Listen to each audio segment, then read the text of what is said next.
नमस्कार everyone, welcome back to my channel इमरामा tarot. मेरा नाम है दीपाली कौल और इस बार मैं करने वाली हूँ आपकी लव रीडिंग 21 दिसंबर से लेकर 31 दिसंबर तक के लिए। इस रीडिंग में हम देखेंगे जो लोग रिलेशनशिप में हैं, जिनकी शादी हो चुकी है, जो बेसिकली कमिटमेंट में हैं, दो लोग साथ में, उनके लिए क्या मैसेजेस हैं, गाइडेंस है यूनिवर्स की तरफ से। जो लोग सिंगल हैं, जिनका कोई पार्टनर है नहीं, कोई आने वाला है नहीं आने वाला है, सिंगल ही रहने वाले हैं, उनके लिए क्या मैसेजेस हैं, गाइडेंस है। और एंड में हम देखेंगे नो कॉन्टैक्ट सिचुएशन, जिन लोगों की लड़ाई हुई है, बात नहीं हो रही है या बहुत टाइम से नो कॉन्टैक्ट में है, नहीं समझ में आ रहा है कि साथ में वापस जाएं नहीं जाएं, उन लोगों के लिए क्या गाइडेंस है, क्या मैसेजेस हैं, वो हम बिल्कुल एंड में देखेंगे। आपको अपनी तरफ से रीडिंग क्लेम करनी है, कमेंट करना है I claim the positive energies, I claim the positive reading. जितना आप कमेंट करोगे, क्लेम करोगे, उतना ही आप कनेक्शन बिठा पाओगे मेरे साथ, डिवाइन के साथ, यूनिवर्स के साथ, कार्ड्स के साथ। ठीक है, तो अपनी तरफ से आप क्लेम करिए इस रीडिंग को। लव रीडिंग है आपकी 10 डेज की, 21 दिसंबर से लेकर 31 दिसंबर तक के लिए। आइए स्टार्ट करते हैं। कैप्रिकॉर्न और उनके पार्टनर के लिए क्या लव मैसेजेस हैं, कैप्रिकॉर्न और उनके पार्टनर के रिलेशनशिप के लिए, मैरिज के लिए, कमिटमेंट के लिए क्या लव मैसेजेस हैं 21 टू 31 दिसंबर, कैप्रिकॉर्न और उनके पार्टनर के लव मैसेजेस के लिए, उनके रिलेशनशिप, उनकी मैरिज, उनकी कमिटमेंट के लिए क्या लव मैसेजेस हैं 21 टू 31 दिसंबर, कैप्रिकॉर्न और उनके पार्टनर के लिए love messages, relationship, marriage, commitment 21 to 31 दिसंबर।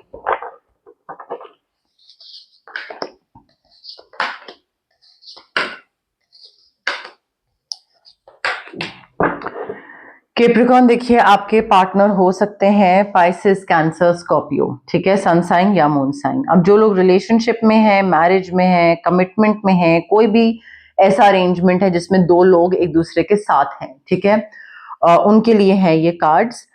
अब यहाँ पे देखिए, इस रिलेशनशिप में सबसे पहली चीज तो मुझे दिख रही है, आगे आने वाले टाइम में काफी अपनी नीड्स और वांट्स को सैक्रिफाइस कर रहे हो आप कैप्रिकॉर्न, अपनी इच्छाओं को सैक्रिफाइस करके and trying to make other people happy. So ध्यान रखिए दूसरों का, अच्छी बात है दूसरों का ध्यान रखना, but forgetting to take care of your own self, वो आपको कहीं आगे नहीं लेके जाएगा। आपका रिलेशनशिप अगर लगता है आपको कि इससे और ज्यादा बढ़ेगा क्योंकि आप दूसरे का ध्यान रख रहे हो और अपनी इच्छाएं मार रहे हो या अपना मन मार रहे हो, ऐसे नहीं होगा, ठीक है। सो थोड़ा ध्यान रखिए इस चीज का कि अपना मन मार के कोई चीज नहीं करनी है। ऑल्सो थोड़ा मेडिटेट करिए, मेडिटेशन जरूरी है आपके लिए। You need to start meditating so that आप इनर सेल्फ से कनेक्ट कर पाओ। इनर सेल्फ से कनेक्ट करने के साथ साथ यहाँ पे आई फील थोड़ा इंट्यूशन से कनेक्ट करने की जरूरत है। इंट्यूटिव गिफ्ट्स, जो आपकी समझ है, ये करना है या ये नहीं करना है, ये सही है या ये गलत है, वो इंट्यूटिव गिफ्ट से थोड़ा कनेक्ट करने की जरूरत है। कोई चीज पता लग रही है आपको, कोई चीज रिवील होने वाली है कैप्रिकॉर्न आपको, और वो जब रिवील होगी उस टाइम पे it will be all the more important for you कि आप अपनी इंट्यूशन का इस्तेमाल करो। बिकॉज जो डिवाइन है या यूनिवर्स बोल लीजिए, वो अपनी तरफ से आपको कुछ ना कुछ साइंस देगा, इंडिकेशंस देगा, हिंट देगा कि यहाँ पे ये गलत हो रहा है, यहाँ पे ये सही है। तो जो भी चीज रिवील होगी आपके पार्टनर को लेकर, आपकी मैरिज को लेकर, अकॉर्डिंगली थोड़ा you will have to connect the dots. कुछ पता लग रहा है, कुछ यूनिवर्स साइन दे रहा है, कुछ आपकी विजडम है, आपकी इंट्यूशन है, सारी चीजों का मिला जुला थोड़ा सा आपको देखना पड़ेगा एंड थोड़ा सोच समझ के आगे डिसीजन लेना पड़ेगा आपकी मैरिज में, आपके रिलेशनशिप में। ये नहीं कि जल्दबाजी में कोई भी चीज कर लो, नहीं, देखो, first try to connect all the dots together and then आगे बढ़ने की जरूरत है। अपने फियर्स को लेट गो करो कैप्रिकॉर्न, बहुत ही अननेसेसरी का वरी है, डर है, होगा नहीं होगा, क्या होगा। जो भी चीजें सामने आ रही हैं वो आपके लिए एक रास्ता क्लियर कर देंगी, आपके रिलेशनशिप में, आपकी मैरिज में, आपके पेरेंट्स की तरफ से। बिकॉज मुझे आपकी जो फैमिली लाइफ है, जो मैरिड लाइफ है, वो मुझे बहुत सुंदर, सुंदर से मतलब बहुत ही प्यारी, बहुत ही हैप्पी दिख रही है। फाइनेंशियल सिक्योरिटी है आपके लिए, आपकी फैमिली के लिए, इनहेरिटेंस, रिटायरमेंट का पैसा, पीस, कंटेंटमेंट बहुत है लाइफ में, फैमिली ट्री बढ़ रहा है, तो कोई प्रेग्नेंट है, कंसीव कर रहा है, मे बी किसी को फैमिली बिजनेस मिल रहा है, पास ऑन हो रहा है, इनहेरिटेंस में पास ऑन हो रहा है। बट आपकी शादी मुझे अच्छी दिख रही है। आपने जितनी भी मेहनत करी थी, आपके शादी या रिलेशनशिप जितनी भी मेहनत करी थी, पेरेंट्स के अगेंस्ट जाना, उनको मनाना, रुके रहना, वो मेहनत रंग ला रही है। आपको रिवॉर्ड्स मिल रहे हैं। आपकी डिटर्मिनेशन और विल पावर का नतीजा आपकी सक्सेसफुल मैरिज या सक्सेसफुल रिलेशनशिप नेक्स्ट स्टेज पे जा रहा है। बस अपनी इच्छाएं मत मारना, ये चीज का ध्यान रखना कि इच्छा मार के या अपनी नीड्स एंड वांट्स का सैक्रिफाइस करके फिर चले हैं रिलेशनशिप निभाने, वो मत करिएगा। सिंगल कैप्रिकॉर्न के लिए क्या लव मैसेजेस हैं 21 टू 31 दिसंबर? सिंगल कैप्रिकॉर्न के लिए क्या लव मैसेजेस हैं 21 टू 31 दिसंबर? सिंगल कैप्रिकॉर्न के लिए क्या लव मैसेजेस हैं 21 टू 31 दिसंबर?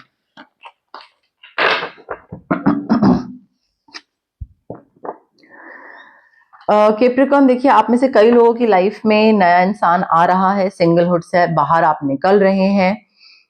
ऐसा नहीं है कि सबकी लाइफ में कोई नया आ रहा है जितने कैप्रिकॉर्न देख रहे हैं, that's not possible, because general reading है, तभी किसी वजह से जनरल है, पर्सनल नहीं है, किसी किसी की लाइफ में हो रहा है। नया इंसान आ रहा है, केमिस्ट्री बहुत अच्छी है, बहुत स्ट्रांग है यहाँ पे, बट आई फील वो सिर्फ इनिशियल स्टेजेस पे ही होगी। आपको ना थोड़ा सा ये चीज का ध्यान रखना है कि इनिशियल स्टेजेस की जो केमिस्ट्री है, जो बहुत अच्छी दिखती है और आपको लगता है कि अरे मिल गया मुझे मेरा लाइक पार्टनर, सोलमेट, क्योंकि इतनी प्यारी एनर्जी और केमिस्ट्री और स्पार्क होता है।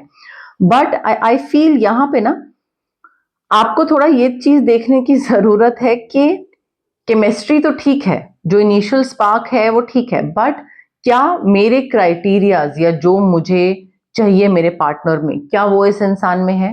बिकॉज केमिस्ट्री स्पार्क जो है ना, वो कभी ना कभी खत्म होगा, और कभी ना कभी हर रिलेशनशिप में कभी ना कभी वो ऐसी बोरियत वाला टाइम आता है जब चीजें बस नॉर्मल चल रही होती हैं। उस टाइम पे अगर मैच ना करती हो क्राइटेरिया या कोई भी चीज दूसरे इंसान में मैच नहीं करती हो, तो वहां पे आता है डिप रिलेशनशिप का। सो आई फील आपके रिलेशनशिप में इनफ अट्रैक्शन और केमिस्ट्री नहीं है कि आप उसको लॉन्ग टर्म के लिए आगे लेके जा सको। है इनिशियल केमिस्ट्री है, बट ज्यादा लंबे टाइम तक आप उसको आगे लेके नहीं जा पाओगे, क्योंकि क्राइटेरिया सेट नहीं करे हैं, किस तरीके का इंसान चाहिए, किस तरीके का पार्टनर चाहिए। जो आया उसको एंटरटेन करने लग गए। So you need to let go of the control issues as well. Controlling issues क्या होते हैं कि मेरे हिसाब से ये चीज होगी, मेरे टाइमलाइन के हिसाब से, अभी 3 महीने, अभी 6 महीने, अभी हम बात नहीं करेंगे, अभी हम बात करेंगे।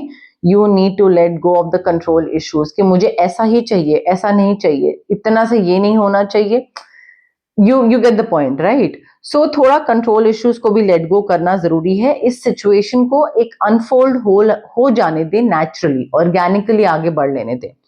ठीक है, हार्ट टू हार्ट कॉन्वर्सेशंस करिए, एक दूसरे के साथ डिस्कस करिए, क्या चीज पसंद है, क्या चीज नहीं पसंद है। और ये नहीं कि जरा सी कोई चीज हुई नहीं कि ब्रेकअप, या नहीं ये तो मेरे टाइप का इंसान नहीं है। बैठो, बात करो, बताओ, समझाओ, give your relationship a chance, try to work on your partnership, control मत करो, और थोड़ा केमिस्ट्री पे वर्क करो, और भी वर्क करा जा सकता है। ठीक है, कैप्रिकॉर्न और उनके पार्टनर के नो कॉन्टैक्ट सिचुएशन के लिए क्या मैसेजेस हैं 21 टू 31 दिसंबर? कैप्रिकॉर्न और उनके पार्टनर की नो कॉन्टैक्ट सिचुएशन के लिए क्या मैसेजेस हैं 21 टू 31 दिसंबर? कैप्रिकॉर्न और उनके पार्टनर की नो कॉन्टैक्ट सिचुएशन के लिए क्या मैसेजेस हैं 21 टू 31 दिसंबर? देखिए कैप्रिकॉर्न, नो कॉन्टैक्ट सिचुएशन आप दोनों की हो चुकी है, और आई फील यहाँ पे काफी सारी चीजें हैं जो दूसरे इंसान को आपकी याद दिलाती है। Music could be one of them, main चीज हो सकती है। म्यूजिक के थ्रू आप दोनों को एक दूसरे की याद काफी आती है, बहुत सारी चीजें याद आती हैं। एंड आई फील जो दूसरे इंसान है ना, उनको लगता है कि हम दोनों के बीच में चीजें सही थी, बस टाइम गलत था। कई बार होता है ना, right person at the right time, right place. तो आप दोनों इंसान गलत नहीं थे, मेड फॉर ईच अदर भी हो सकता था अगर सही टाइम होता। The timing just wasn't right for us. May be वो यंग थे, आप यंग थे, इमेच्योर थे, वाइज नहीं थे इतने, तो सही से हैंडल नहीं कर पाए। But they hope that you can forgive them one day. इनको ये लगता है कि काश अभी नहीं, बट काश कोई ऐसा एक दिन आए जब कैप्रिकॉर्न मुझे माफ कर दे। और इनको ये भी चीज लगती है कि मुझे पता था मैं गलत हूं और मैं गलत कर रहा हूं, तो इससे पहले कैप्रिकॉर्न मुझे छोड़ता, मैंने ही छोड़ दिया, या उन्होंने डिटैच कर लिया, या उन्होंने जान के कोई ऐसी चीज करी कि आप छोड़ के चले जाओ। तो आई फील याद एक दूसरे को आती है, उनको तो आपकी डेफिनेटली आती है, बट माफी की एक विश कर रहे हैं कि हाँ काश कैप्रिकॉर्न माफ कर दे। अब बात करते हैं रेमेडीज की। जो लोग रिलेशनशिप, मैरिज, कमिटमेंट में हैं, थर्ड आई चक्रा अनब्लॉक करने की जरूरत है। यहाँ पे ब्लॉक्ड थर्ड आई चक्रा दिख रहा है, इंट्यूशन, विजडम, समझ सब ब्लॉक्ड है। एमेथिस्ट क्रिस्टल लीजिए आप, जो कि रेकी इन्फ्यूज्ड होगा, आपके रिलेशनशिप्स और आपकी मैरिज में बहुत हेल्प करेगा वो। उसके साथ जो लोग सिंगल हैं वो रोज क्वार्ट्ज क्रिस्टल भी ले सकते हैं, reiki infused of course, to manifest your soulmate, to manifest true love. उसके साथ साथ ऑरा क्लेंजिंग, ताकि जो कंट्रोल इश्यूज हैं ये आपके खत्म हो, बिकॉज वो आपके रिलेशनशिप को आगे नहीं बढ़ने देंगे। कंट्रोल इश्यूज हो गया या केमिस्ट्री जो लैक कर रही है, तो ऑरा क्लेंजिंग करवाइए। जो लोग नो कॉन्टैक्ट सिचुएशन में है, दो चीजें, नो कॉन्टैक्ट तोड़ना चाहते हैं या नो कॉन्टैक्ट रखना चाहते हैं। अगर रखना चाहते हैं, बिल्कुल क्लेंस कर लीजिए अपनी एनर्जी, अपना ऑरा, अपनी वाइब सब क्लेंस करिए, ऑरा क्लेंजिंग से या कॉर्ड कटिंग से। और अगर आप इस इंसान के पास वापस जाना चाहते हैं, वापस मैनिफेस्ट करना चाहते हैं, तो दो स्विच वर्ड्स। पहला स्विच वर्ड कि आप इसको मैनिफेस्ट कर लो वापस, to manifest this person back, वो उसके लिए पहला स्विच वर्ड होगा। दूसरा स्विच वर्ड होगा कि जब आप इसको मैनिफेस्ट कर लो इन पार्टनर को, अपने इस पार्टनर को, तो उसके बाद आपकी और इनकी दिक्कतें खत्म हो जाएं, दिक्कतें ना एग्जिस्ट करें, ठीक है। बट रेमेडीज करना जरूरी है। टैरो कार्ड रीडिंग सुन के हमें गाइडेंस मिलती है, समझ आता है पैटर्न्स, बिहेवियर को लेकर, बट चेंजेस असली जो आते हैं, चीजें जो बेहतर बनती हैं, वो एक्चुअल में रेमेडीज के थ्रू बनती हैं। सो रेमेडीज करना इक्वली इंपॉर्टेंट होता है। तो गाइज ये थी आपकी लव रीडिंग 21 दिसंबर से लेकर 31 दिसंबर तक के लिए। अगर आपको मेरी रीडिंग्स पसंद आई, लाइक करिए वीडियो, शेयर भी कर सकते हैं आप आपके फैमिली मेंबर्स के साथ, एक्वेंटेंस के साथ, फ्रेंड्स के साथ। अगर आपको लगता है किसी को भी ये मैसेज पता होना चाहिए, आपसे रेजोनेट करा, उनको भी ये गाइडेंस मिलनी चाहिए, तो प्लीज शेयर करिए मेरी रीडिंग। सब्सक्राइब भी कर सकते हैं आप मेरे चैनल, इमरामा टैरो नाम है मेरे चैनल का। जितना आप सब्सक्राइब करेंगे, जितना आप हाइप का बटन क्लिक करेंगे, उतनी ही मेरी विजिबिलिटी और रीच और बढ़ेगी। कमेंट भी करिए, मुझे बताइए, फीडबैक दीजिए, रेजोनेट हुई नहीं हुई, कैसी लगी रीडिंग, क्या अच्छा लगा। क्लेम करिए रीडिंग को, I claim the positive energies, I claim the positive reading. जितना आप क्लेम करेंगे उतना ही आप कनेक्शन बिठाएंगे रीडिंग के साथ, डिवाइन के साथ, ठीक है। सो शेयर करिए, लाइक करिए, कमेंट करिए, सब्सक्राइब करिए और पार्ट बनिए मेरी इस प्यारी सी छोटी सी इमरामा जर्नी का। Thank you, bye.